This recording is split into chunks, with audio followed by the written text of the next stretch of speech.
Alright, this is a quick demonstration of the Condefinitions or condition definitions script. And what this does is it looks for keywords in spell attacks, traits, actions that indicate whether a saving throw is needed and if a condition is imposed by the attack or the spell or other activity.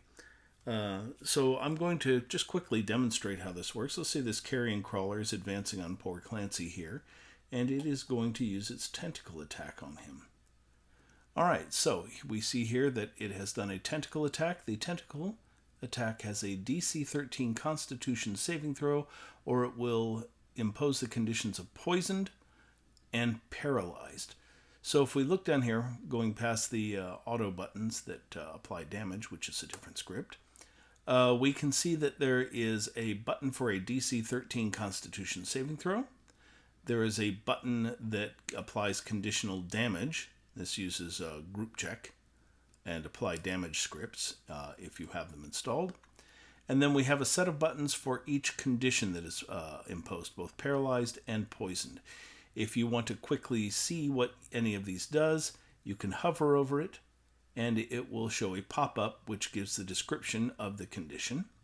If you want a better, more full description, for instance, if we want to see paralyzed, because paralyzed is rather long, we can click on it, on the word, and it will give us the full definition.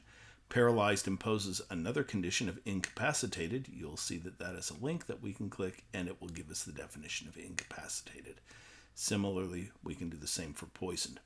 Let's have, normally a player character will make their own saving throw, but let's just say that the GM is doing this for an NPC. They can simply click on that DC 13 Constitution saving throw after having selected the token, and we can see that poor Clancy failed that saving throw. So, since he has failed the saving throw, we want to apply the conditions to him. The quickest way, as you can see, each of these sets of buttons has a little token next to it, a little token marker.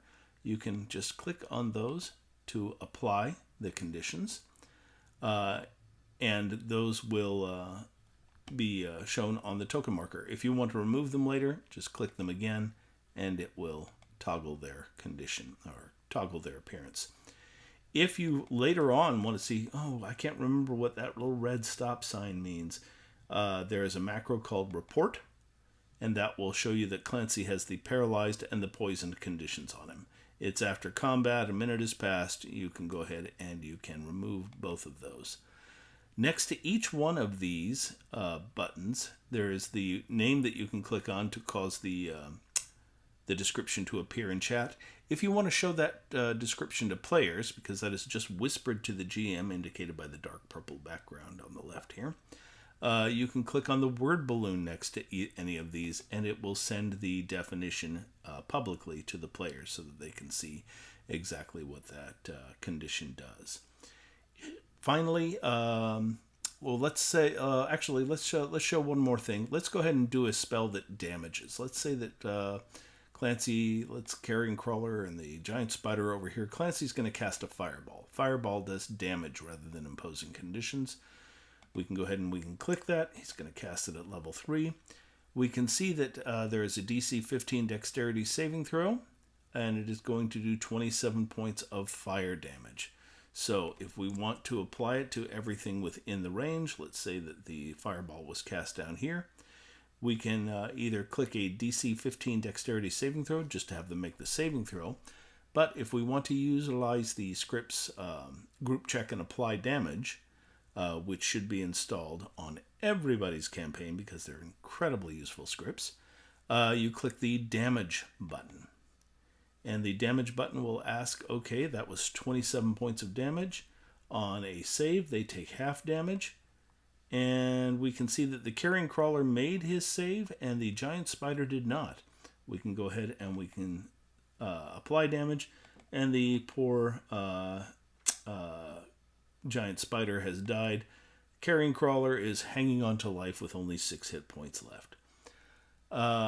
So that is pretty much what it does. There's one other macro that you might find useful. If you can't remember what any condition token marker means, you can simply click on the condition button. Now, each of these, the condition button and the report button that I showed before, those are actually macros that are in your macro collection. In the case of condition report, you can see that that button, I've clicked in bar to make it appear. And all that condition report is it indicates or it sends a command, a macro to chat that tells it to report on the condition of that particular token. The bigger condition button, which is a somewhat larger macro, sends a actually it's a more complex macro. It just sends the command condef all, which is a Condefinitions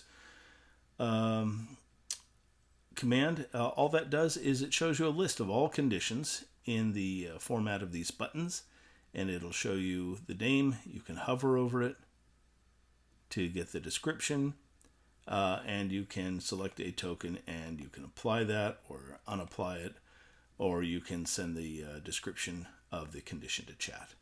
So that is basically what Condefinitions does. It is a way of quickly managing conditions and saving throws on tokens on the board. It is mostly meant for the use of GMs, although if a player is the one who casts a spell or utilizes